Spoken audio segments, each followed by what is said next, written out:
Bonjour, bienvenue dans cette méditation de ce mercredi le 25 janvier. Aujourd'hui, c'est la grande fête, la conversion de Saint Paul. L'évangile que nous lisons se trouve dans Marc, chapitre 16, versets 15 à 18.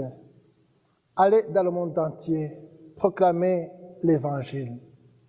Écoutons cet évangile. Une lampe sur mes pas, ta parole, une lumière sur ma route. En ce temps-là, Jésus ressuscité se manifesta aux 11 apôtres et leur dit: allez dans le monde entier, proclamez l'évangile à toute la création. Celui qui croira et sera baptisé sera sauvé. Celui qui refusera de croire sera condamné. Voici les signes qui accompagneront ceux qui deviendront croyants. En mon nom, ils expulseront les démons. Ils parleront en langue nouvelle. Ils prendront des serpents dans leurs mains et s'ils boivent un poison mortel, ne leur fera pas de mal. Ils imposeront les mains aux malades et les malades s'en trouveront bien. Acclamons la parole de Dieu. Louange à toi, Seigneur Jésus. Une lampe sur mes pas, ta parole, une lumière sur ma route. Aujourd'hui prend fin la semaine pour la prière de l'unité des chrétiens. Cette semaine se conclut par cette belle fête de la conversion de Saint Paul l'apôtre. Sur la route de Damas, le Christ ressuscité se révèle à Saul, intransigeant défenseur de la tradition juive, et le change à l'apôtre Paul, qui portera le message chrétien hors des milliers juifs. C'est pourquoi il sera appelé l'apôtre des païens, hors des milliers juifs. Paul faisait partie des persécuteurs des chrétiens. La conversion de Saint Paul peut nous dire que les persécuteurs d'hier peuvent devenir des apôtres de demain. Allez dans le monde entier, proclamer l'évangile à toute la création.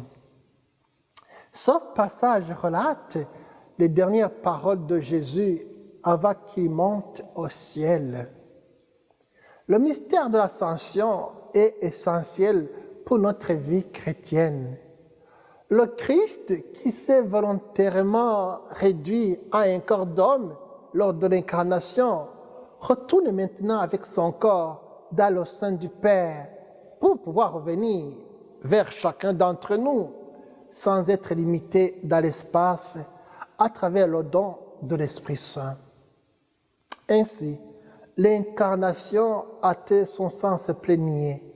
Le corps du Christ devient l'Église, c'est-à-dire l'assemblée de croyants qui vivent dans le Christ. Dans ce passage de l'Évangile, Jésus envoie donc ses disciples pour qu'ils soient sa présence dans le monde. Celui qui croira et sera baptisé sera sauvé. Cette incarnation du Christ en chacune de nous se fait par le baptême, un don que nous recevons gratuitement. Nous avons tous reçu la foi par des médiations humaines. Et cette chaîne de personnes qui se sont transmises la foi les unes aux autres remonte jusqu'aux 11 apôtres qui écoutèrent ces paroles de la bouche de Jésus. Faisons mémoire de ces personnes concrètes qui nous ont transmis ou nous transmettent encore la foi et remercions-en le Seigneur. Et ensuite, pensons aussi aux personnes que Dieu nous a confiées pour que nous leur transmettions l'amour de Dieu à notre tour.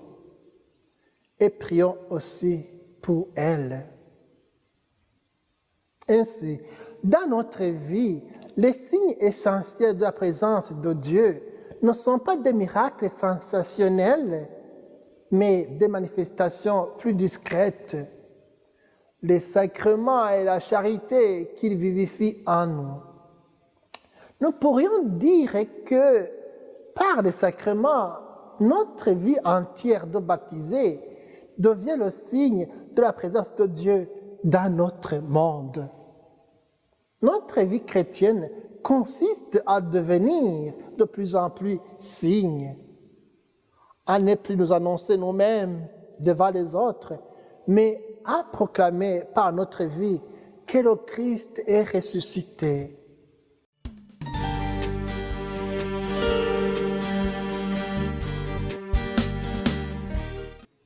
Prions.